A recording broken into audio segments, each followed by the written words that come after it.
మంగళగిరి నగరంలోని రత్నాల చెరువు ఏరియాలో తెలుగుదేశం పార్టీ సీనియర్ నేత ఎమ్మెల్సీ పంచుమర్తి అనురాధ మార్చి 12వ తేదీ మంగళవారం ఉదయం ప్రచారం ప్రారంభించారు. మంగళగిరి నియోజకవర్గంలో నారా లోకేష్ను గెలిపించుకోవాల్సిన ఆవశ్యకతను రత్నాల చెరువులోని స్థానికులకు వివరిస్తూ అనురాధ ముందుకు సాగారు. స్థానికంగా ఉన్న సమస్యలను ప్రస్తావిస్తూ రత్నాల చెరువు వాసులకు ఇళ్ల పట్టాలు ఇచ్చేందుకు నారా లోకేష్ అత్యంత ప్రాధాన్యం ఇస్తారని తెలిపారు. ఎంత అరాచకంగా ఉందో అనేది మీరు గ్రహించండి. ఇవ్వటం వేరు, ఇచ్చినా కూడా ఇవన్నీ ఇచ్చినా కూడా అసలు ముందు 30,000 మంది ఆడవాళ్ళు మిస్సింగ్ ఆంధ్రప్రదేశ్లో ఏమయ్యారో తెలియదు. ఇది నేను చెప్పడం కాదమ్మా, రాజ్యసభలో చెప్పారు అడిగితే. కిడ్నాపులు చేశారా ఏం? ప్రచారంలో భాగంగా అనురాధ మీడియాతో మాట్లాడారు. స్థానిక ఎమ్మెల్యే, ఎమ్మెల్సీ, మాజీ ఎమ్మెల్యేపై తీవ్ర స్థాయిలో విరుచుకుపడ్డారు. వారి అవినీతి చర్యలపై అనురాధ నిప్పులు చెరిగారు. ఈరోజు డోర్ టు డోర్ మంగళగిరిలో క్యాంపెయినింగ్ మేము మొదలుపెట్టాము. వాస్తవాలు చెప్పే ప్రయత్నం మేము చేస్తూ ఉన్నాము. ఏ ప్రభుత్వం వస్తే బాగుంటుందా అనేది మేము చెప్పకుండానే వాళ్ళే చెప్తున్నారు. చంద్రబాబు గారి ప్రభుత్వం వస్తే బాగుంటుంది, అదేవిధంగా లోకేష్ గారు గెలిపిస్తాం మేము ఖచ్చితంగా అని చెప్తా ఉన్నాం. ఈ రత్నాల చెరువు గురించి ప్రతి ఒక్కరికి కూడా తెలుసు. మరి ఎన్నో 30 సంవత్సరాలు బట్టి ఇక్కడ ఇళ్ల పట్టాలు లేవు, 45 సంవత్సరాల నుంచి ఇళ్ల పట్టాలు లేవు. ఇక్కడ ఎప్పుడూ కూడా మంగళగిరిలో ఈ పార్టీకి సంబంధించిన పంపకాల్లో ఒకసారి బీజేపీ కానీ ఒకసారి సిపిఎం అలా వెళ్ళి తెలుగుదేశానికి అవకాశం వచ్చిన దాఖలాలు లేవు. ఇక్కడ మీరు గత 30 సంవత్సరాల నుంచి కూడా చూస్తున్నట్లయితే ఈసారి నారా లోకేష్ గారు గెలవగానే ముందు ఫస్ట్ రత్నాల చెరువుకి ఇచ్చేది ఏంటి అని అంటే, ఇచ్చే కానుక ప్రతి ఒక్కరికి కూడా పట్టాలు ఇస్తారు. ఈ పట్టాలు ఇవ్వటం వల్ల వాళ్ళకు ఒక భరోసా ఏర్పడుతుంది, ఆ ఇల్లు మాది అనే భరోసా ఏర్పడుతుంది. వాళ్ళు ఏదైనా బ్యాంక్ లోన్కి వెళ్ళొచ్చు, లేదా తనఖాకి వెళ్ళొచ్చు, ఏదైనా ఆ ఇల్లు అనేది ఒక ఆస్తిగా వాళ్ళకు ఉంటుంది అనే ఉద్దేశంతో ఈరోజు లోకేష్ గారు ఇక్కడ ప్రతి ఒక్కరికి పట్టాలు ఇప్పిస్తాము అని చెప్పి గన్ షాట్గా ప్రామిస్ చేయడం జరిగింది. దానికి సంబంధించి మొన్న వారం క్రితమే బీసీ డిక్లరేషన్ మీటింగ్ జరిగినప్పుడు చంద్రబాబు నాయుడు గారికి కూడా చెప్పడం జరిగింది, పవన్ కళ్యాణ్ గారికి కూడా చెప్పడం జరిగింది. వాళ్ళు ఎమ్మటే ఇది ఖచ్చితంగా మేము చేస్తాము అని చెప్పి అధినాయకత్వం కూడా చెప్పడం జరిగింది. అంతేకాకుండా ఇళ్ల పట్టాలు ఎవరికైతే ఇళ్ళు లేవో, ఇక ఎవరైతే ఇబ్బంది పడుతున్నారో వాళ్ళందరికీ టిట్కో ఇళ్ళు ద్వారా 20,000 ఇళ్ళు కట్టించి ఇస్తాము అని చెప్పి నారా లోకేష్ గారు హామీ ఇవ్వటం జరిగింది. ఇవన్నీ మీరు దృష్టిలో పెట్టుకోవాలి అని చెప్పి ఈ సందర్భంగా మనవి చేస్తూ, ఇంకొకటి ఇక్కడ ఎవరైతే అభ్యర్థి వైసీపీ అభ్యర్థినిగా తిరుగుతుందో వాళ్ళ అమ్మ ఏం చేసింది, వాళ్ళ మామగారు ఏం చేశారు అనేది కూడా ప్రతి ఒక్కరికి కూడా తెలుసుకోవాలి. వాళ్ళ అమ్మగారు ఎవరైతే ఉన్నారో కాండ్రు కమల గారు ఈ కాలువగట్లు ఇళ్ల పట్టాలు ఇప్పించకుండా, ఇక్కడ ఇళ్ల పట్టాల గురించి పట్టించుకోకుండా, ఒకప్పుడు ఆవిడ ఎమ్మెల్యే అయినప్పటికీ కూడా పట్టించుకోకుండా ఇక్కడ కాలువగట్టు దగ్గర ఉన్న 1 ఎకరం స్థలం ఆక్యుపై చేశారు అని అంటే, ఇంకా వీళ్ళు ఈ రాష్ట్రంలో ఈ అసెంబ్లీ స్థానంలో ఏం చేస్తారు వీళ్ళు? అలాగే హనుమంతరావు గారికి కూడా ఆప్కోలో వారు ఫ్రాడ్ చేశారు అని చెప్పి, చాలా నుసుగులు ఉన్నాయి అని చెప్పి అందరూ కూడా చెప్పుకుంటూ ఉంటారు. అందరికీ కూడా తెలుసు. ఆ 2 కుటుంబాలు ఏ రోజు చేనేతల్ని కానీ, ఏ రోజు మంగళగిరి ప్రజల్ని కానీ పట్టించుకున్న పాపాన పోలేదు. టీటీడీ లెటర్లు అమ్ముకోవటం, లేదా ఇంకా చెప్పాలి అని అంటే కమిషన్లు అడిగి వేసే రోడ్లు కూడా వెళ్ళిపోయిన వాళ్ళు ఉన్నారు ఇక్కడ. లేదంటే ఈ పాటికి విజయవాడ క్లబ్ రోడ్ ఈ పాటికి కరకట్ట రోడ్ అంతా అయిపోయేది. ఆ కంపెనీ వాళ్ళు ఎవరైతే రోడ్డు వేద్దాం అనుకున్నారో వీళ్ళు అడిగిన కమిషన్లకి వాళ్ళు ఏ రకంగా పారిపోయారనేది మీరు అందరూ కూడా గమనించుకోవాలి.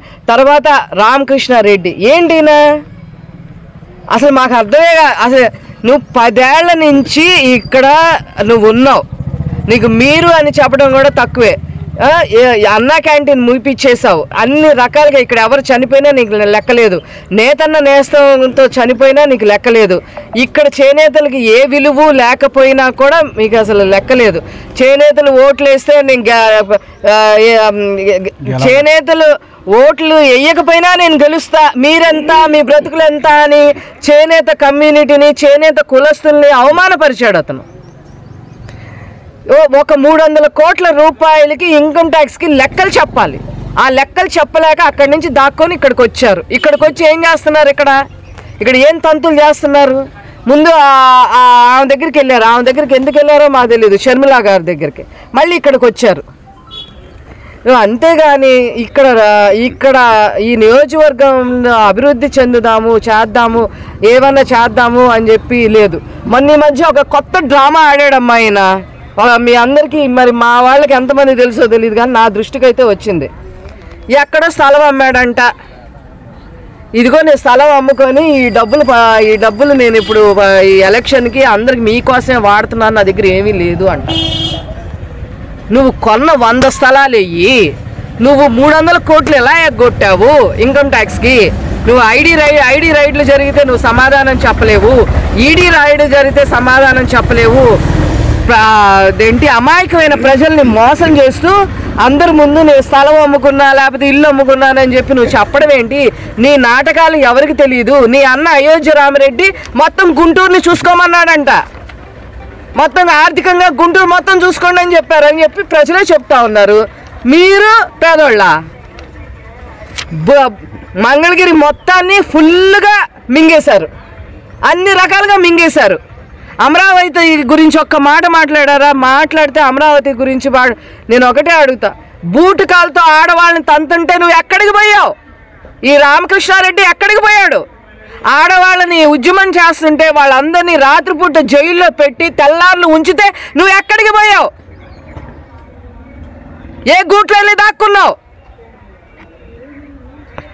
నీ నియోజకవర్గ ప్రజలకి ఒక సెంటు 10 రూపాయలు ఉన్న సెంటు భూమి ఒక 100 రూపాయలు అయిందో లేకపోతే 20 రూపాయలు అయితే రియల్ ఎస్టేట్ అని పేరు పెడతావా? నువ్వు తప్ప ఇంకెవరు బాగుపడకూడదా? బడుగు బలహీన వర్గాలు ఎవరు బాగుపడకూడదా? నువ్వు ఇళ్ల పట్టాలు ఇవ్వలేవు. నీకు ఎక్కడెక్కడ వేమవరంలో నీ గెస్ట్ హౌస్ గురించి అందరికీ తెలుసు. తిరంగపురం దగ్గర వేమవరంలో తెలుసు. ఎక్కడ పడితే అక్కడ ఎకరాలు 60 ఎకరాలు 40 ఎకరాలు గెస్ట్ హౌస్లు ఉన్నాయి నీకు. రత్నాల చెరువులో ఉన్న వాళ్ళకి ఇళ్ళు పట్టాలు ఇవ్వాలని తెలియలేదా మీకు? ఏ మొహం పెట్టుకొని వచ్చాక అడుగుతున్నారు? అసలు ఇక్కడ గంజాయి విపరీతంగా 75 కిలోలు పట్టుకున్నారు మొన్న మంగళగిరి టోల్ గేట్ దగ్గర. దాని మీద ఒక్క స్టేట్మెంట్ అయినా ఇచ్చారా మీరు? కల్తీ మద్యం అమ్మి చనిపోతా ఉన్నారు, దాని మీద కొద్దిగా స్టేట్మెంట్ ఇచ్చారా? ఆడవాళ్ళు మిస్సింగ్ అయిపోయారు మంగళగిరిలో, వాళ్ళ గురించి ఎప్పుడైనా స్టేట్మెంట్ ఇచ్చారా? అసలు ఓటు అడిగే హక్కు మీకుందా? ఇసుక మాఫియా మొన్న తెలుగుదేశం మా వాళ్ళందరూ వెళ్ళి అక్కడ ఇన్స్పెక్షన్ చేసి అక్కడ పట్టుకున్నారు ఇసుక మాఫియా ఏ రకంగా ఉంది అనేది. వీటి గురించి సమాధానం చెప్పకుండా నీకున్న 100 స్థలాల్లో ఒక సెంటు అమ్ముకొని ఇదిగో నేను అమ్ముకుంటున్నాను అని చెప్పి కరకట్ట కమల్ హాసన్ లాగా చేస్తే అది తెలుసుకోలేనంత అమాయకులు కాదు ప్రజలు అని మీరు గమనించుకోవాలని చెప్పి సందర్భంగా మనవి చేస్తున్నా. ఖచ్చితంగా 1,00,000 మెజారిటీతో రేపు నారా లోకేష్ గారు గెలవబోతున్నారు.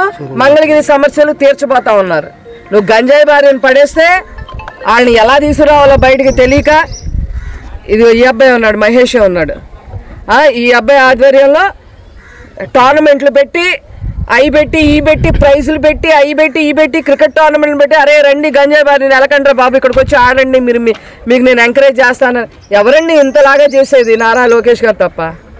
ఈరోజు ఈ వార్డు ప్రెసిడెంట్ రామకృష్ణ గారు, అలాగే మహేష్ గారు, జానకి గారు, వార్డు మహిళా అధ్యక్షురాలు ధనంజయ్ గారు, ఆశా గారు, ఇక్కడ ఉన్న వాళ్ళందరూ కూడా మరి పుట్టి పెరిగింది మంగళగిరిలోనే కాబట్టి అందరికీ అన్ని నిజాలు కూడా తెలుసు. కాబట్టి ఇవన్నీ ఆలోచించుకొని మంగళగిరి వాస్తవ్యాలు నేను చెప్తున్నా. ఇంకా ఇంతకు మించి ఇంకోటి చెప్తున్నా, పానకాల స్వామి భూములు కొట్టేయడానికే వచ్చారు. ఆనాడు విజయసాయి రెడ్డి గారు వచ్చారు ఈ లెక్కలు వేయడానికే, ఖచ్చితంగా ఈ లెక్కలు వేయడానికే. వైజాగ్లో దున్నేశారు, మొత్తం అయిపోయింది. 40,000 కోట్ల భూముల్ని కొట్టేశారని పేరుంది. దాన్ని అక్కడి నుంచి తరిమేశారు. ఇక్కడ ఇక దేవుడు భూములు, పానకాల భూములు, మీ ఇళ్ళు కూడా మీకు లేకుండా చేస్తారు. వాళ్ళందరూ కూడా చాలా ఎలర్ట్గా ఉండాలి. వీళ్ళని తరిమి కొట్టాలి అని చెప్పి ఈ సందర్భంగా తెలియజేస్తూ నేను సెలవు తీసుకుంటాను. Thank you. ప్రచారంలో అనురాధ వెంట టీడీపీ రాష్ట్ర అధికార ప్రతినిధి తమ్మిశెట్టి జానకిదేవి, బీసీసీఎల్ రాష్ట్ర ప్రధాన కార్యదర్శి గుత్తుకొండ ధనంజయరావు, బీసీసీఎల్ రాష్ట్ర ఉపాధ్యక్షుడు మున్సిపల్ మాజీ చైర్మన్ కాండ్రు శ్రీనివాసరావు, తెలుగు మహిళా రాష్ట్ర కార్యనిర్వాహక కార్యదర్శి వింజమూరి ఆశాబాల, తెలుగు యువత నియోజకవర్గ అధ్యక్షుడు పడవల మహేష్, స్థానిక నాయకులు ఉన్నారు.